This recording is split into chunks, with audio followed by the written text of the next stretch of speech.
S'habiller à 40 ans n'a pas grande différence avec s'habiller à 30 ans. Ce que je vois simplement, c'est que généralement, quand on arrive à 40 ans, on arrive dans des rôles un peu différents dans la vie. On devient un peu plus statutaire, on peut devenir directeur de quelque chose si on est dans une corporation, on peut accéder à des nouvelles responsabilités ou on peut entrer dans des nouveaux rôles en tant que personne. Donc n'oublions pas que l'habit est un média, est une image qu'on donne de soi-même. Tout le monde parle de la crise de la quarantaine, moi je trouvais ça génial, la quarantaine, parce que c'est un moment où on affûte ses goûts, où on commence à se dire, tiens, on n'est plus tout à fait des genoux. Il y a des gens qui découvrent l'élégance masculine à 40 balais. Et ça, c'est génial. Mais le problème, c'est qu'on vit dans un monde qui est encore vachement normé et qu'il y a le syndrome de tu vas à un mariage. Je ne sais pas si vous savez que le syndrome du tu vas à un mariage, c'est tu es dans une grande compagnie où tu es avocat, où tu es dans une grande entreprise américaine ou dans un grand groupe. Et puis un jour, tu débarques et au lieu d'avoir un costume comme tout le monde le même, qu'ils achètent chez Massimo Dutti au même prix, chez le même fournisseur, rayé, tout pareil, tu mets un costume croisé et tu glisses une pochette. Et évidemment, tu as tes collègues qui te regardent, qui te disent « Dis donc, tu as un entretien d'embauche aujourd'hui ? Ou tu vas à un mariage ?» Et j'ai cette question récurrente partout sur PG. Comment je fais, monsieur Jacomet, quand je veux être élégant dans un environnement qui est un environnement où la différence n'est pas encore totalement acceptée, ou alors si la différence extrême, la différence subtile n'est pas acceptée, et quand moi j'ai 40 ans, j'ai envie de mettre un costume crochet, j'ai envie de mettre une belle cravate, j'ai envie de revenir à un mouchoir de poche, je me fais railler et j'ai le syndrome de tu vas à un mariage. Ma réponse c'est allez-y étape par étape. Première chose, c'est de aller chez un tailleur ou chez un marchand de vêtements et de prendre l'habitude complètement contre-intuitive et complètement contre-naturelle de t'habiller à ta taille. Ça peut paraître complètement stupide ce que je viens de vous dire, mais c'est la première chose à apprendre quand on veut commencer à se préoccuper de son style. 95% des gens ne s'habillent pas à leur taille, c'est-à-dire 95% des gens s'habillent trop grand. Deuxièmement, si tu veux prendre le chemin de l'élégance classique, il y a des certain nombre de fondamentaux. Tu ne vas pas commencer par un prince de Galles avec une rayure bleue et par un carreau fenêtre rose fuchsia avec un mélange de cachemire et de soie. Tu vas aller aux fondamentaux. Les fondamentaux, c'est d'abord la coupe. Le tissu, c'est presque secondaire. Va chercher quelque chose donc, qui est à ta taille et surtout dont le tombé, la coupe te va. Si tu as un peu d'embonpoint, apprends à porter un pantalon un peu taille haute pour masquer un petit peu le surplus de bedaine. En gros, éduque-toi. Va chez PG, va chez Bonne Gueule, lis quelques articles, commence à bien comprendre comment ça marche et commence par les fondamentaux.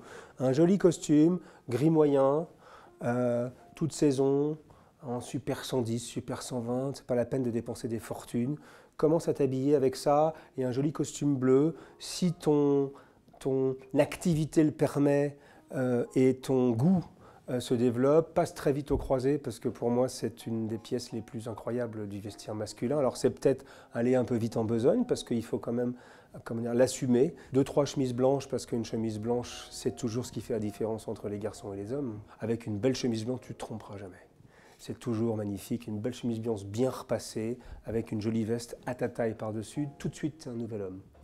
Derrière ça, si tu veux vraiment sauter le pas, complète ça évidemment par une paire de souliers, mais attends, mon cher, si tu as un budget de 200 €, attends, n'achète rien, attends d'avoir un petit billet de 300 et va chez Carmina, va chez des gens comme ça qui ont des offres géniales, va chez Cobbler Union si tu es américain, il y a beaucoup de marques dans ce segment de prix qui sont absolument géniales. Achète-toi une belle paire de souliers, plutôt versatile.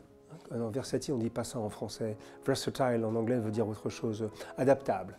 Une belle paire de derby et voilà. Une belle paire de souliers, un beau costume, gris moyen, 2-3 chemises blanches et d'un seul coup, tu es un nouvel homme. Le seul problème, mon cher, c'est que tu vas goûter à ça. Et tu vas tout de suite voir que le regard des gens, et en particulier des femmes, est différent. Et choisis des belles chemises blanches, des belles chemises bleu ciel si tu ne veux pas prendre de risques au début. Parce que le style, c'est un voyage, ce n'est pas une destination.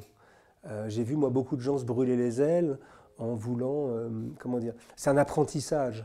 C'est qu'est-ce que tu es capable d'assumer, qu'est-ce que tu es capable de porter toi-même. C'est là où la sprezzatura italienne n'a pas qu'un sens marketing. C'est de l'art d'apparaître naturel, même si tu as pensé à ce que tu portes. Il faut toujours exposer sa personne, mais jamais ses efforts. Celui qui en fait trop, ça se voit, tout de suite. Donc, la clé de tout ça, c'est d'avoir 2 belles tenues dans lesquelles tu te sens bien, confortable, 2 belles paires de souliers, et après, sur cette base-là, tu construis une garde-robe et tu accessoirises. Si tu es un petit peu plus audacieux, tu vas te faire tomber un mouchoir dans ta poche. Cet objet aussi indispensable qu'inutile, ou ici inutile qu'indispensable, qui fait toute la différence. J'ai eu l'occasion d'en parler souvent. Moi, je ferais ça. Un costume gris moyen, un costume bleu moyen, et si possible croisé et l'autre droit, un beau blazer bleu, une belle veste sport et un beau par-dessus. Mais surtout, étape par étape. Ne jamais en faire trop, parce qu'il n'y a rien de pire qu'un mec qui expose ses efforts. C'est presque... Les gens vont te sourire gentiment, mais ils vont te sourire gentiment. En disant, tiens, dis donc, celui-là, il fait beaucoup d'efforts pour être beau. Il va à un mariage,